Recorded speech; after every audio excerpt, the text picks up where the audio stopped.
Louvado seja nosso Senhor Jesus Cristo. Nós vamos dar continuidade à nossa reflexão sobre o ano litúrgico, ano C, Evangelho de Lucas, nosso 17º encontro. Vamos trabalhar o 5º domingo do tempo comum. Neste domingo, contemplamos uma passagem do Evangelho de fé na ressurreição. O evangelista Lucas faz passar do Jesus Mestre para Jesus Senhor, que é o título do ressuscitado diante daquele Jesus que sobe aos céus. São Lucas, colocando esta profissão de fé de Pedro, que o chama de Senhor, quer confessar já no início a identidade verdadeira daqueles que os discípulos acreditaram. Semana passada, os habitantes de Nazaré só podiam ver a natureza humana de Jesus e não puderam acreditar nele e ainda queriam matá-lo. Agora Pedro vê a natureza divina de Jesus e o chama de Senhor, antecipando a fé no ressuscitado vencedor da morte. Jesus fala à multidão desprezada, abandonada, como ovelhas sem pastor, vivendo palavras legalistas e sem vida, ansiosas de palavra que preenchesse o vazio deixado pelo judaísmo e a atitude discriminante das autoridades judaicas. O povo estava sedento de palavras que dessem sentido às suas vidas. E por isso recorrem a Jesus. A multidão corre para escutar sua palavra. Podemos ver na abundância da pesca em Lucas o êxito da pregação apostólica, onde Pedro, e aqui não os outros, só Pedro, Jesus confia a ser pescador de homens. Tu serás pescador de homens. Ele usa o tu, referindo a Pedro. Tudo isto nos leva à pesca milagrosa de João no capítulo 21 do seu Evangelho, Evangelho de João. Depois, Jesus confia a Pedro a missão: apacenta as minhas ovelhas. Essa missão foi dada a Pedro e não aos outros. A confiança parte da palavra de Jesus: não tenhas medo. Este Pedro, que depois de Jesus é o nome mais citado nos evangelhos. Sempre na lista dos apóstolos está em primeiro lugar. Ele é eminente.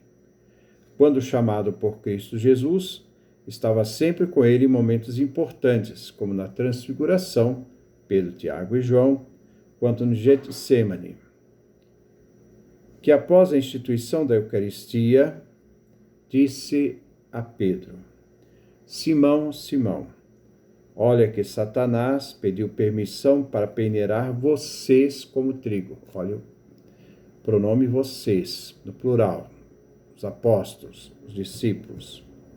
Vocês, todos os apóstolos. Eu, porém, rezei por você. Agora é só para Pedro. A oração de Jesus foi feita para Pedro, por você, para que sua fé não desfaleça. Sua fé de Pedro não desfaleça.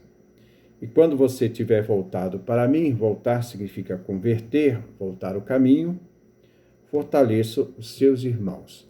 É Pedro que deve fortalecer os irmãos. Então, esta missão foi conferida a Pedro e não a outro. Lucas capítulo 22, versículo 31 a 32. Fora Pedro e não outro que Jesus deu esta missão de confirmar os apóstolos e discípulos. Na pesca milagrosa de João, capítulo 21, do versículo de 1 a 14, a profissão de fé diante do milagre da pesca é feita por João, discípulo amado, é o Senhor. Capítulo 21, versículo 7. Neste contexto, vemos hoje Pedro no Evangelho professando sua fé. O chamou de mestre e o reconheceu Senhor. É a ele que Jesus confiou neste Evangelho a missão: farei de ti pescador de homens. Ao dizer a Pedro, não tenhas medo, lhe dá a coragem necessária para deixar tudo e segui-lo, juntamente com os outros discípulos. O mesmo vemos que Paulo, um perseguidor, foi chamado por Jesus ao discipulado. Paulo terá um extraordinário zelo, porque a graça superabundou nele, pois a graça de Deus está nele, e ele está disposto a obedecer tudo que Deus lhe pedir. Aqui, nós vemos o convite à confiança total no Senhor e a sua palavra, de lançar de novo as redes para nós hoje. Sempre lançar as redes em comunhão com a barca de Pedro. Nunca sem a barca de Pedro.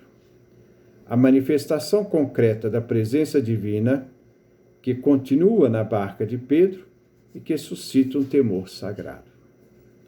A pesca milagrosa quer reavivar o valor, a confiança e o empenho missionário das comunidades cristãs, que mesmo diante do enfraquecimento, da inutilidade dos esforços humanos, em atenção da palavra de Jesus, que manda lançar as redes, obedece, reavivando assim na igreja a missão de estar na barca de Pedro e lançar redes. A antífona de entrada vem do Salmo 94, 6, versículos 6 e 7. Entrai, inclinai-vos, prostrai-vos, adoremos o Senhor que nos criou, porque Ele é o nosso Deus. A comunidade vem chamada ao culto, à celebração da Eucaristia, a atitude de ação de graças com gestos de humildade e reconhecimento na presença divina. Inclinai-vos e prostrai-vos. Um convite à adoração do Senhor presente na Assembleia Litúrgica. Somos dele, ele nos criou, ele é nosso Deus. A primeira leitura vem tirada da vocação do profeta Isaías, do livro de Isaías, capítulo 6, versículo 1, ao versículo 2a, versículo 3 a versículo 8. O profeta, diante da manifestação de Deus no templo, sente o temor diante da sua indignidade de ser um homem impuro. Ai de mim, estou perdido, sou apenas um homem de lábios impuros, mas eu vi com meus olhos o Rei, o Senhor dos Exércitos. Um temor sagrado, que nós vamos encontrar também no Evangelho. Ao profeta ser chamado por Deus a uma disposição para emprestar a sua boca para que Deus fale por meio do profeta. Para isso, ele recebe a purificação da boca. Um dos serafins voou ao meu encontro, tendo na mão um carvão ardente que tirara do altar como a tenaz, que é um instrumento para segurar a brasa, e tocou minha boca, dizendo: assim que este tocou teus lábios, desapareceu tua culpa e teu pecado está perdoado. Só depois da purificação vem o convite divino. Quem enviarei? Quem irá por nós? Daí vem a resposta disponível de Isaías: aqui estou, envia-me. Essa leitura tem algumas etapas para a preparação para o envio da missão profética. Primeiro, a teofania divina. Deus manifesta no templo seu esplendor. Segundo, o temor sagrado diante dessa manifestação divina de Isaías.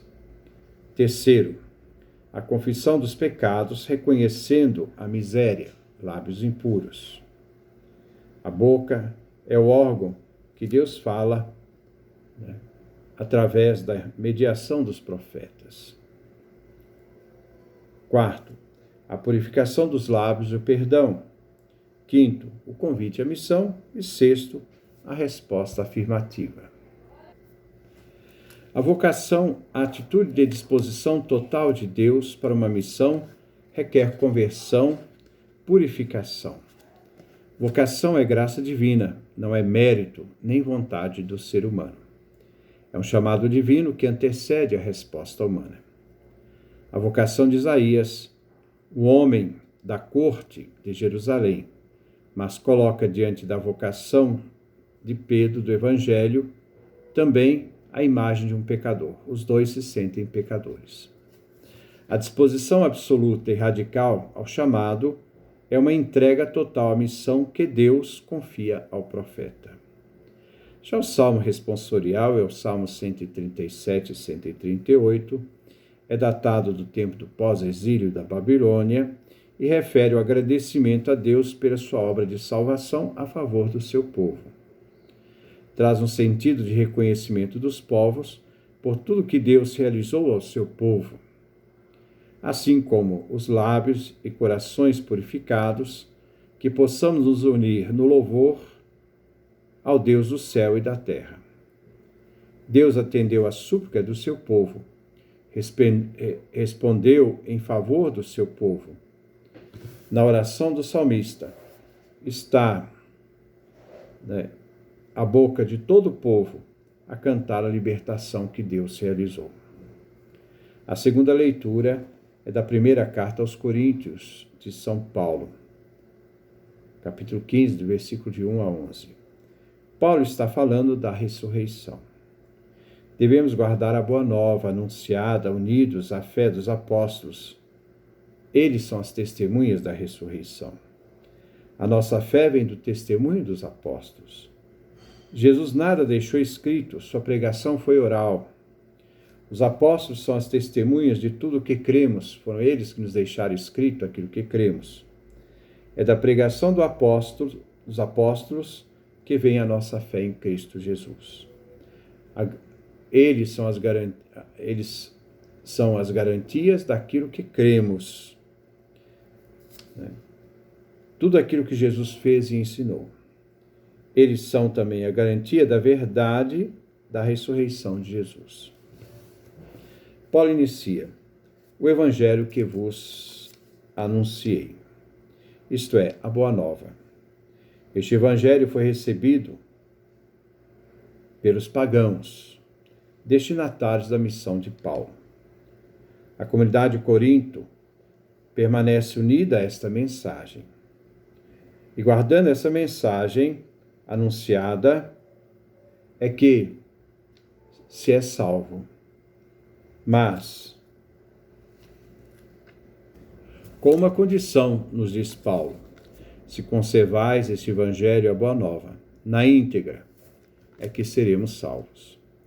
Tudo que Paulo transmitiu é aquilo que ele recebeu acerca de Jesus, acerca do mistério da cruz e ressurreição. Jesus ressuscitado apareceu a Pedro. Nos faz lembrar o evangelho da eminência de Pedro junto aos 12. Então, primeira aparição a Pedro. Jesus apareceu ressuscitado a Pedro, em primeiro lugar. Depois, aos 12, apareceu também a mais de 500 irmãos que são testemunhas de Jesus ressuscitado. Depois apareceu a Tiago, bispo de Jerusalém, e aos apóstolos. No final, ele aparece a Paulo, no caminho de Damasco, e sua vida mudou de perseguidor do cristianismo a anunciador de Jesus. Tudo pela graça de Deus. Tudo é graça. Paulo é um trabalhador incansável, fazendo valer sua eleição.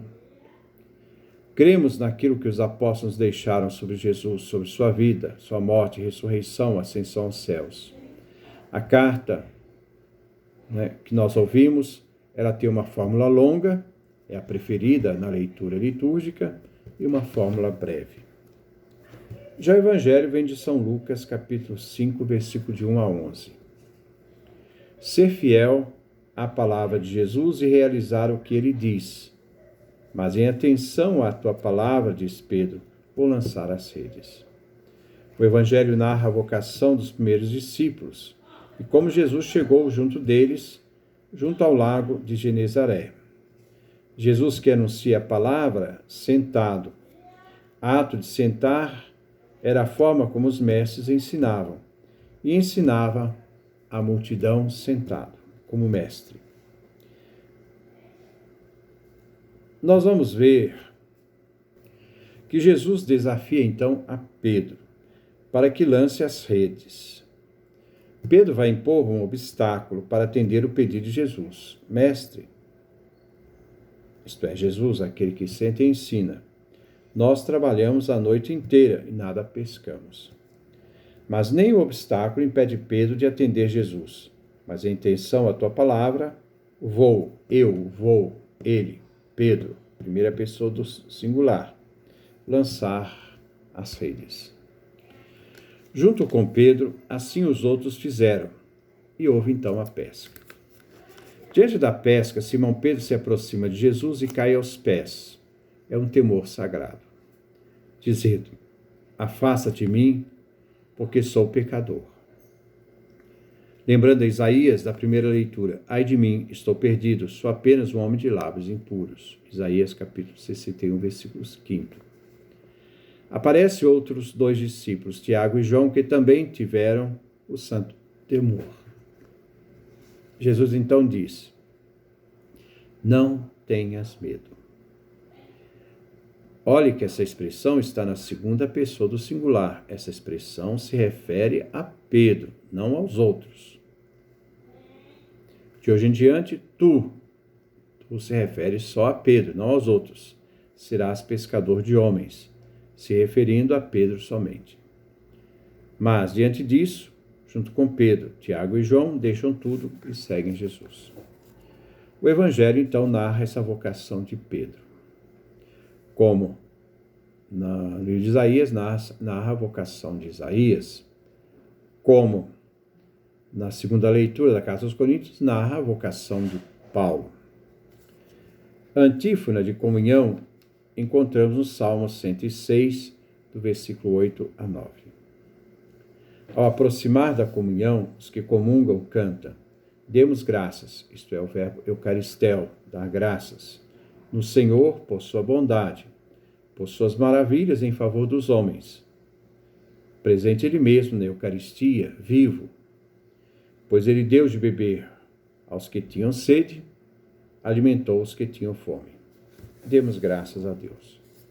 Isso aqui são simplesmente alguns itens que servem de meditação para podermos aprofundar cada vez mais este evangelho que nós encontramos desse 5º domingo do tempo comum. Que Deus nos dê a sua graça, a sua bênção, a sua face resplandeça sobre nós.